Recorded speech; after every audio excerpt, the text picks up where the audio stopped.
Nah, di sini kita tidak berusaha untuk menggiring opini atau apapun, karena kalau kamu nonton episode-episode sebelumnya banyak juga yang saling tidak setuju, banyak yang setuju. It's okay untuk menunjukkan bahwa setiap orang boleh berpendapat tanpa harus bermusuhan. Kamu siapa dan ngapain?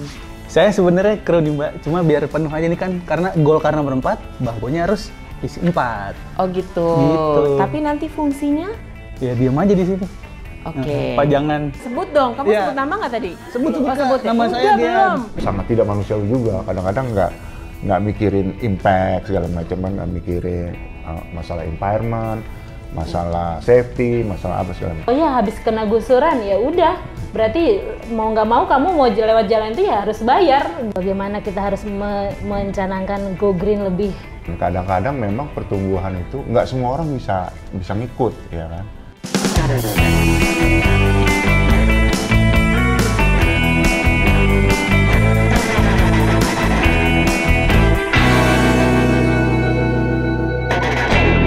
Ada Gen, coba lo perkenalin kita hari ini Di sebelah kanan saya ada Mas Dani dan Mbak Santi. Oke. Itu Kamel. Nah, jadi seperti seperti episode-episode sebelumnya, ini nggak bohong loh. Kadang-kadang Gian aja nggak tahu tema yang mau gue tanyain hari ini.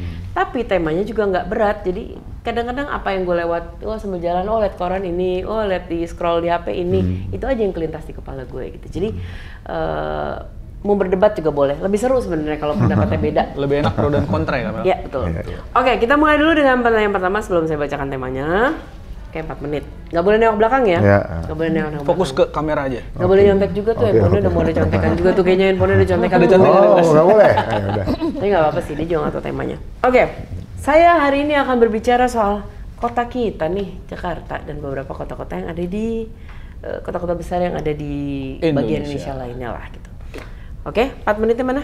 Ya. Oke. Udah siap Kamel? Pertanyaan pertama saya, menurut Mas dan Mbak, tata kota kita tuh udah oke belum sih? Apa yang kalau udah oke kenapa? Kalau belum tuh apa sih sebenarnya yang kurang tata kota in general ya? Go. Ya, mulai. Silakan Mas Santi. Iya. Musuhin juga boleh. Kalau untuk saya sekarang kan lagi polusinya lagi tinggi-tingginya, terus terjadi WFH kan, itu merupakan yang jadi harus perhatian pemerintah. Bagaimana kita harus mencanangkan go green lebih, terus taman-taman dalam kota harus lebih ditingkatkan sih. Itu mungkin bisa mengatur perubahan polusi untuk khususnya di Jakarta. Seperti itu. Jadi kalau 1 sampai 10 nih tata kota kita nih angkanya di skornya di berapa di? Masih 5 kalau saya. Masih 5. 5, oke. Kecil berarti Kamel. Ya pas lah, tengah-tengah lah. Ya kalau menurut saya sih tata kota Jakarta ini udah lumayan bagus. Walaupun sebenarnya planningnya ini bagus ya. Ini kan dari zaman Belanda ya. Jadi udah ada saluran irigasi, transportasi, terus tata letak gedung bangunan udah rapi. Tapi memang di perjalanan waktu banyak nggak konsisten. Misalnya daerah hijau dipakai buat apartemen gitu kan. Terus danau diuruk jadi perumahan. Terus ada tempat pembuangan sampah tiba-tiba jadi pabrik. Ya. Hal-hal itu sebenarnya sih harus kita segera atasi ya, hentikan lah maksudnya. Kita punya kok dihentikan pada mau tinggal di mana? Kalau emang dibangun penting gitu yang dibangun. Yang penting apa? Nggak ada yang penting. Ada apartemen gitu. Ini misalnya gini deh, yang di Ciputat bukan Jakarta sih ya? Tangerang ya? Tangerang. Ya nggak apa-apa, ngapain kota besar. Ya, intinya gini, ada beberapa tempat sampah yang akhirnya jadi rumah gitu loh. Oh di daerah Ciputat tuh ada ya? Ada yang danau, mungkin tahu ya. Danau dia dibikin, terus di sampingnya ada tanggul, terus pas tanggul itu rubuh, nah udah nggak usah nyebut tempat. Iya, nggak usah nyebut tempat. Aku tahu. Itu dekat rumahnya artis itu. Iya. Pamulang. Gue. Aduh, lupa namanya. Dekat rumahnya Opi. Iya, tahu lanjut. Ya udah, intinya gitu ya. Nih katakanlah yang ke belakang udahlah, tapi yang ke depan kita jangan begitu lagi gitu loh. Jadi ini kan sekarang lagi gencar-gencarnya bikin transport nih. Ini kan lagi nerobos jalan, ngegali bawah tanah segala macem. Ya itu dipikirin dulu supaya nanti pas sudah jadinya jangan sampai tiba-tiba ada jalur MRT di depan rumah orang gitu kan. Itu gue kasihan aja tuh yang di Fatmawati atau apa sih ya? Antasari kan. Itu kan tadinya daerah ramai itu, pas dibangunin flyover kan, tiba-tiba jadi. Ya demi Aceh itu nggak ada yang datang, sekarang nggak bisa datang. Iya gitu. Nah, jadi skornya berapa itu 1 sampai 10? Gue skornya masih optimis 8 lah. Oh, 8. Bu, Karena 8 dia rapi katanya, nih. Bu. Tapi tadi 8. tata kota dengan polusi hubungannya? Katanya 8. Karena kalau menurut saya itu semakin terlalu padat penduduknya itu maka terjadi polusi, mau tidak mau pengeluaran dari maaf aja selain pabrik itu kan perumahan juga pasti mengeluarkan polusi. Nah dari situ tuh yang harus kita perhitungkan lagi bagaimana mungkin kayak zaman dulu itu kita kan ada transmigrasi dan lain sebagainya seperti itu, program-program seperti itu mungkin harus dijalankan kembali gitu, lebih gencar lagi. Musir maksudnya, musir. Bukan masalah musir. Bukan yang di Jakarta juga isinya bukan kebanyakan, bukannya Jakarta ini juga isinya kebanyakan udah bukan orang Jakarta ya, emang hasil transmigrasi juga kan. Ya, mungkin lebih ditahan lagi, lebih disiplin lagi, maksudnya pengaturan seperti yang data penduduknya tuh lebih diatur lagi. Oh ya, mungkin yang masuk ke Jakarta tuh harus yang seperti apa. Ya habis. Tapi bener loh, gue kadang-kadang pengen loh kalau misalnya habis lebaran tuh kan orang pada keluar Jakarta ya. Kalau Jakarta ada pintu tuh gue kunci-kunciin, tau gak sih? Nggak perlu masuk, gue masuk gitu. Oke, itu tadi pertanyaan pertama. Sekarang pertanyaan kedua, lo pasti belum punya pertanyaan kan? Belum. Iya udah, mungkin lo kelihatan. Oke, pertanyaan kedua. Ya. Kalau ada ide. Oke. 4 menit udah siap. Pertanyaan kedua. Yes, kita perlu membangun. Kita katanya kurang transportasi, kita kurang ya rusunawa, kita kurang A, B, C lah segala macam. Tapi masalahnya kita juga udah nggak punya daerah hijau. Dan kadang-kadang pembangunan juga tidak menguntungkan semua orang juga. Berapa banyak sih yang mampu naik MRT atau yang kayak gitu. Ya kalau yang sehari-hari pedagang asongan ya dia juga nggak ada gunanya. Dia yang kegusur, dia juga yang nggak guna pakai MRT transport atau pabrik atau apapun itu tadi. Mana sih balance antara pembangunan dan kenyataan bahwa karena kalau kita aktivis doang ngomong ya, dikata nyerang pembangunan semua gitu kan, padahal di manakah letak prioritas antara emang ini perlu, berapa persen yang emang benar-benar perlu dibangun, mana yang proyekan doang, dan mana yang benar-benar berpihak pada orang yang membutuhkan.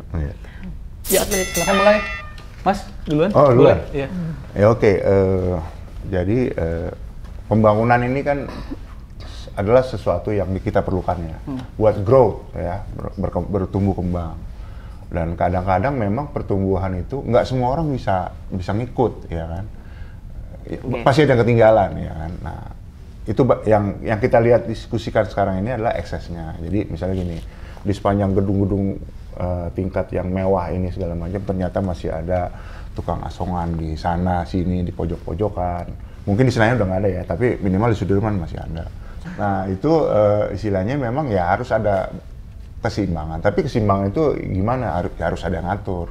Ini sorry to say gue mau bilang nih yang dagang-dagang di sepanjang rel Pantai Senayan itu kan, kalau lagi malam itu kan kadang bikin macet. Dia ngambil sepertiga jalan kan, dari misalnya jalan bisa 3 mobil, dia ngambil seperti 1,5 lah, jadi cuma 1,5 aja mobil bisa lewat, jadi agak-agak macet gitu ya. Nah itu kalau mau dilarang orang bilangnya, wah ini kesempatan buat pedagang ya untuk bisa ini, karena kita nggak punya kerjaan lagi. Sementara memang pertumbuhan yang sekarang ini memang saya pikir emang sangat tidak manusiawi juga. Kadang-kadang nggak mikirin impact segala macam, nggak mikirin masalah environment, masalah safety, masalah apa segala macam. Itu kadang-kadang ya orang fokusnya udah bangun duit gede gitu kan. Tapi emang saya lihat emang ada beberapa yang berguna, kayak sebenarnya transport nih, MRT ini harusnya menurut saya ini ketinggalannya itu hampir udah 30 tahun. Ya. Harusnya kita bareng sama Singapura tuh bikin ini, tapi gara-gara ya kita ribut sendiri, jadi belum jadi gitu kita loh. Meeting lagi meeting koordinasi 30 tahun. Even kita kalah sama Brazil gitu, maksudnya Brazil udah ada itunya kan, maksudnya ini orang tahun 80 baru merdeka. Ya kan? Atau Polandia deh, Polandia ingat nggak waktu sumuran kita nih, sorry ya. Itu kan 80 masih ribut, sekarang GDP-nya udah 10 kali lipat kita, kan aneh jadinya kan. Nah, ya udahlah, kita harus duduk bareng, berembuk, mana sih yang penting, mana yang nggak penting. Karena kadang-kadang orang persepsinya beda-beda. dan orang selalu mikir, oh gue duluan dah, gue yang lebih penting. Mungkin itu aja kan. Iya Bu, karena masalah ini kan ngebangun, dibilang tadi ngebangun tapi banyak yang ketinggalan. Bukan yang ngebangun justru buat orang-orang itu harusnya yang mengikuti. Gimana nih? Iya. Kalau untuk saya lebih pengennya tuh pemerintahan tuh komit, misalnya untuk karyawan contohnya itu fokuskan mereka semua pakai transportasi umum, gitu kan? Mungkin boleh lah, maksudnya boleh memakai kendaraan, memang ya, sifatnya urgent. Misalnya kalau memang dia harus levelnya kan ada, maksudnya kayak kita ada sistem ganjil genap itu kan, itu fungsi ganjil genap buat apa? Kan kembali ke situ lagi. Kalau memang kalau ganjil genap aja orang bisa, yang maksudnya yang berpunya pasti beli mobilnya yang satu ganjil, yang beli satu plat. tuh genap. Ya, Seperti yang itu. second mobilnya. Itu jadi kalau saya sih bukan solusi, kalau ganjil genap itu bukan solusi, lebih ke kepentingannya apa sih, tujuannya apa sih. Yang utama kan kita ya apa nih, karyawan itu kan rata-rata untuk area kota DKI ini kan kita lebih ke bagaimana karyawan atau para pemakai jalanan itu lebih tertib biar nggak terjadi polusi kembali. Jadi menurut seperti Mbak itu. yang harus diutamakan pembangunan transportasi umum dulu. Iya, Seperti itu. seperti itu. Dan itu sudah mewadahi buat semua ya? Kalau saya sih belum, menurut saya sih belum. Oke. Pas banget habis Kak. Pas lagi habis banget. Iya, iya, benar-benar. Tapi belum ngejawab semua tuh tadi. Belum. Tenang aja, yang kentang-kentang itu penting. Oke, pertanyaan ketiga. Siap. Untung dapatnya 4 menit. Coba Mana? dapat nomor 4 2 kan 2 menit. menit gitu, lebih kesel lagi tuh jawabnya. Oke, banyak orang yang memang bilang ya transmigrasi, apalah dan segala macam. Tapi gue bertahan bahwa loh kita juga adalah produk transmigrasi. Betul. Loh gitu. Dan bagaimana pendapat kalian tentang ya ini, apakah transmigrasi itu solusi? Kayak sekarang kita mau pindah seibu-ibu kotanya lagi. Ini bukannya kita kalau tidak merubah aturannya kita akan membuat Jakarta baru di situ sama aja gitu. Kalau aturannya nggak dirubah, merusak juga. Mana Kalimantan tuh ada Amazonnya Asia juga kan itu. Dan pendapatnya mana? Mendingan transmigrasi atau kita menguatkan daerah-daerah yang menjadi, yang bisa, kota-kota yang bisa menjadi sumber pertanian baru nih, sumber nelayan baru nih, sumber perikanan baru. Mending yang mana? Kok? Ya, mulai.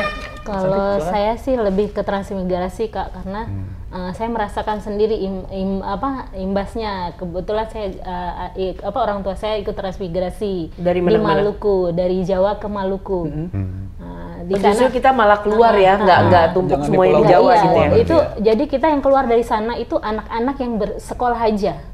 Anak-anak yang berpendidikan, misalnya kita kembali ke Jakarta itu untuk sekolah, bukan untuk kita mencari ilmu. Sedangkan orang tua kita sana lebih untuk mencari nafkah dan mengembangkan daerah sana. Dulu tuh kita ya begitu deh Kak, jalanannya aja susah apa semua, tapi saking semangatnya orang tua di sana untuk mencari nafkah, akhirnya anak-anaknya pun dikasih pendidikan ke kota. Setelah pendidikan itu kita kembali ke sana gitu, seperti untuk membangun daerah sana lagi. Cuma kalau saya sebagai anak transmigrasi kurang diperhatikan. Dalam arti kita balik ke sana itu porsi kita itu bersaing sama daerah setempat. Jadi masih terjadi sukuisme seperti itu. Jadi kita nggak ada tempat gitu loh kalau untuk kita. Oh iya, kamu kan anak transmigrasi, itu masih terjadi sampai saat ini. Dan itu nggak ada belum ada solusi maksudnya. Belum ada solusi sampai saat ini. Oke, berarti kalau mengambil kesimpulan dari pertanyaan tadi, menurut Mbak, solusi dari ini semua adalah transmigrasi tetap ya.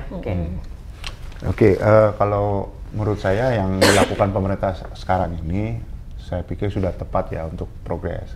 Jadi pembangunan infrastruktur ini sekarang nggak terpusat di Jawa aja, udah ada yang ada di Sumatera. Ini saya orang Sumatera ya. Kalau misalnya jalan darat itu cuma tolnya itu kalau nggak salah sampai Palembang doang ya, belum nembus sampai ke Medan atau ke Banda Aceh. Itu aja udah sedih. Sekarang bisa gajah loh nyebrang di situ. Iya. Itu sedih loh. Jadi memang kita harapkan dari pembangunan infrastruktur itu ada jalan tol, ada pelabuhan, ada bandar udara segala macam, itu bisa membangkitkan daerah-daerah yang selama ini nggak tersentuh. Kayak misalnya, ya ini kalau kita lihat Sumatera aja gitu. Jadi itu nggak ini apa sih istilahnya kalau dibandingkan Jawa tuh kayaknya lowong gitu, apa nggak ada apa-apa segala macam. Kita harapkan di situ nanti muncul sentra-sentra bisnis yang baru. Kan tadi dibilang ada mungkin ada industri di sana. Industri itu bisa agrobisnis, pertanian tadi bilang, terus ada perikanan segala macam, semua tergantung dengan sumber daya masing-masing dari daerah yang terkait ya. Misalnya kalau emang di situ ada tambang sumber daya alam, ya udah itu yang ditingkatkan. Kalau dia emang fokusnya di agrobisnis segala macam, itu yang ditingkatkan. Nah, saya harapkan mungkin nggak di Sumatera aja, mungkin ntar di Kalimantan, Maluku. Kalimantan ini kan fokus nih karena ada IKN ya. Itu diharapkan nanti dari nggak ada apa-apa, tiba-tiba jadi sentra bisnis yang baru, semua pindah ke sana, at least pemerintahannya ya. Nah, itu bisa membuat, saya nggak bilang pemerataan lah, intinya ada pertumbuhan selain dari Pulau Jawa. Sulawesi juga, Sulawesi itu udah ada jalan tolnya juga yang Makassar, Manado kan. Papua mungkin kayak gitu. Tadinya kan kita ke sana susah sekali kan. Terus sekarang minimal udah ada jalan yang dibangun. Ya kita harapkan nanti dari pembangunan ini bisa mendistribusikan kemakmuran secara bukan merata ya. Kalau merata kesannya sosialis banget ya. Yang secara inilah yang pasnya gimana gitu ya. Mudah-mudahan itu bisa berlanjut di pemerintahan kemudian hari. Jadi setuju nggak transmigrasi salah satu solusi? Kalau menurut aku itu transmigrasi. Gue jawab aja. Aku penasaran. Transmigrasi itu kan sebenarnya cuma masalah urbanisasi.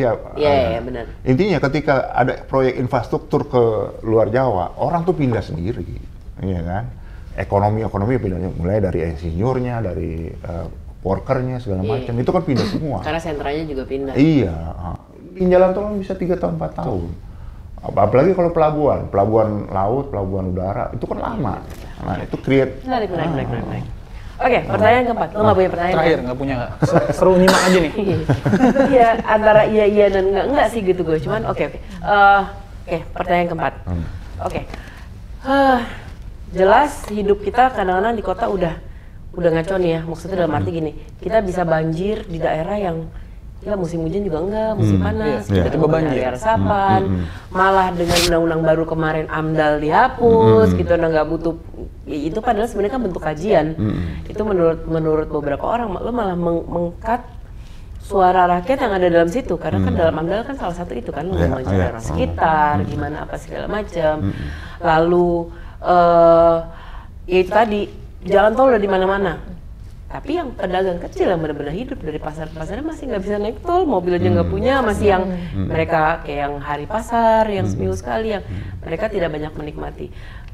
Sekarang kita ngomong di kota, kita mau ngomong penghijauan. Mohon maaf, pohon saya sekarang ada yang warna kuning, merah, hijau dan segala macam nih beberapa bulan ke depan, which is itu juga tidak baik. Udah pohon segitu-gitunya gitu, nggak baik buat itu juga. Kita bahkan Jakarta kita nggak punya pantai publik loh. Kita tidak punya pantai publik. Masuk Ancol aja berlapis bayarnya gitu kan. Di mana ini terakhir berapa persen sih letak ini untuk rakyat atau dengan suara rakyat atau ini memang proyek dan ini adalah pemerintah? Go. Ya, mulai. Coba dulu. Sweet enak sekali. Ya udah, gue dulu. Iya, aku dulu. Jadi kalau aku tuh sempat tuh Kak, maksudnya berpikiran untuk jalan tol itu mungkin lebih ke menghasilkan untuk masyarakat setempat. Maksudnya berapa persennya tuh jangan ke yang punya proyek jalan tol aja. Maksudnya jadi duit kita bayar tol dikasih ke mereka. Ada berapa persen? Aja kadang motong. Ada berapa persennya gitu, pengennya seperti itu kalau saya sih. Jadi nggak, oh ya habis kena gusuran ya udah. Berarti mau nggak mau kamu mau lewat jalan itu ya harus bayar gitu loh. Iya, karena yang tergusur di situ aja sekarang harus bayar masuk jalan ya kan gitu. Ya sekarang tinggal kali aja Kak berapa orang yang masuk lewat jalan tol, sedangkan yang imbasnya ini, iya kan, kita beli tanah ini habis kena ini larinya ke pinggiran Kak, bukan maksudnya nilai untuk tolnya kan, tol nilainya lebih tinggi dibanding kita yang dapat hasil yang katanya orang gede gitu, padahal intinya sebenarnya kalau anaknya 5 ya nggak cukup Kak, dibilang gitu. Kalau bisa sih pemerintah ambil adil untuk jalan tol itu biar kita juga masyarakat sekitar situ juga dapat nominalnya sekian lah untuk kehidupan, misalnya untuk tempat-tempat umumnya, pendidikannya, atau ruang area penghijauan seperti itu. Karena sebenarnya gusuran itu kan harus apple to apple kan, kita pindahin ya ke area yang kurang lebih sejenis. Tapi kan banyak yang nggak bisa balik juga Mbak, kayak misalnya laut, ya terumbu karang kita tanam lagi. Ini yang lo potong udah 20 tahun umurnya, atau sekarang main gunung dibelah apa segala macam. Nggak sejauh Kali Kerukut aja udah ketutup. Iya benar. Kali Kerukut udah ketutup, dan kemarin tuh Cinere banjir kan. Sempat sampai Pasha Ungu ngamuk gitu, ya gimana nggak banjir, kalinya ditutup. Oke, menurut Mbak berarti sekarang pembangunan atas segala infrastruktur ini berapa persen berpihak pada rakyatnya?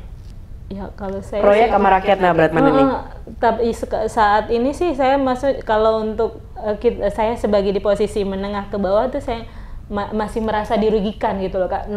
Berapa persennya saya nggak bisa menilai, karena itu intinya saya masih merasa dirugikan atas infrastruktur yang ada. Walaupun kita perlu ya infrastruktur, pasti itu setuju sih. Oke, kita bicara tadi masalah banjir dulu ya.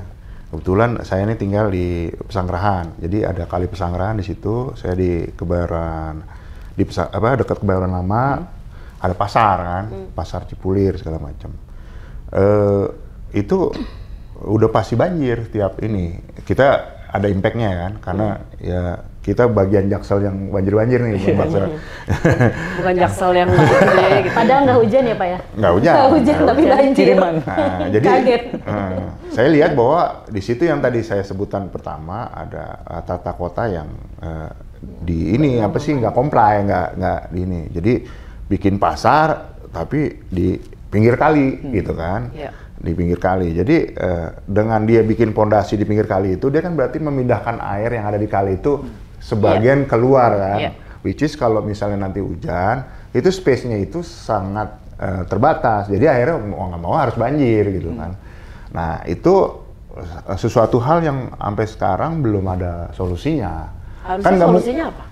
Ya dipindahin lah tuh, tapi nggak bisa, itu ini kan punya pemerintah tuh pasar. Ya kan, pasar, tahu kan pasar Cipulir, di Pasar Jaya segala macam. Nah, dia harus ada bikin hotel di situ kan. Aku pikir, oh gila nih kayak Venesia atau gimana sih maksud gua? Suruh lewat gitu ya, pakai gitu. Iya, gondola. Ini kan kalau kali segini, kalau lu taruh bangunan, pondasi, itu kan volume tanahnya berkurang kan.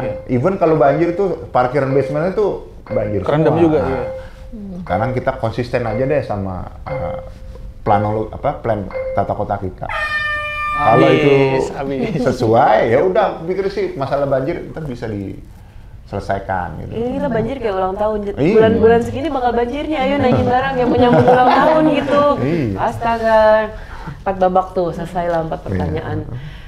Gue aja kesimpulan, gue lagi di ujung mulut nih. Apa ini? Apaan kesimpulan, kasih tahu ya. Ya, pada dasarnya gini, kita nggak akan pernah mengarahkan kalian yang nonton ini untuk berpikir seperti gimana. Tapi dengan banyaknya pendapat yang beda, harusnya kalian bisa nyerap sendiri dan berpikir, oh iya ya, yang bisa gue aplikasikan ke hidup saya sendiri apa ya supaya ini tidak terjadi. Setuju bahwa infrastruktur itu dibutuhkan, yes. Tapi kalau gue pribadi setuju juga bahwa yang menikmati infrastruktur juga masih sebagian orang yang justru benar-benar butuh dan susah, itu sebenarnya belum menikmati. Dan ada penelitian sempat ngomong bahwa tahun berapa gitu, gue lupa ya, kalau Jakarta ya, yang aku nggak berani ngomong atas nama kota-kota lain, Jakarta itu tidak dibenerin, ada resapan nih, ada menghijau, ada dan segala macam, maka tahun sekian itu bisa dibilang Jakarta tenggelam. Itu benar-benar cuma di sana tinggal ke selatan gitu. Kesananya udah bye-bye, lihat aja tuh yang utara sekarang. Yang ada bisa ada banjir bandang tanpa musim hujan sekalipun. Gak usah berbicara kebijakan, apa yang lo bisa praktekin di hidup kita sendiri supaya itu tidak terjadi. Ketemu di babak berikutnya. Jangan lupa subscribe, like, dan komen. Golkar nomor 4.